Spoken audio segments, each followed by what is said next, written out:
Алматыда қазақтың ұлттық киімі күніне орай мерекелік іс-шара ұйымдастырылды. Бұл игі бастаманы жыл сайын сәуір айының соңғы жұма күніне өткізу шешімі қабылданған. 28 жылдық тарихы бар Арлан жете театры өнер көрсетті. Қазақтың ұлттық киімін киіп, бағзы замандағы батырлардың, қыздар мен аналардың образын көрсеткен бұл театр өнерпаздары өзгелерден ерекшеленіп, көзге бірден түсіп қала тұрғындарына ерекше көңіл күймен жігер сыйлады. Осы шараны бастағанымызға ұлттық киім күні 6 жыл болды.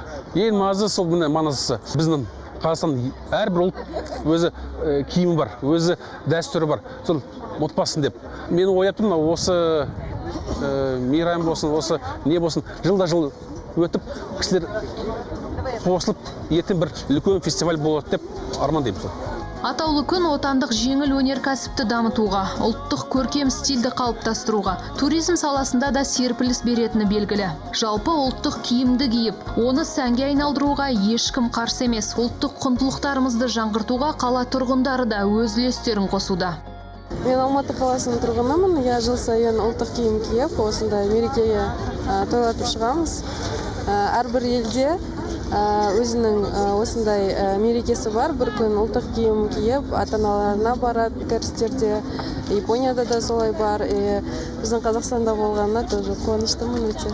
Күміс құмғанай, отта тұрғанай, айналайын көзіңнен ашып жұмғанай. Бекзаттарым-ай, жекжаттарым-ай, жекжат болып ауылыма кеп жатқаным-ай. Таңмен таласа тұрып, анасымен ұлттық киім күнін тамашалауға келген ең кішкентай көрермен Әлтайыр. 4 жастағы бала патриоттық шараға атсалысып, қазақи нақышта киініп алған.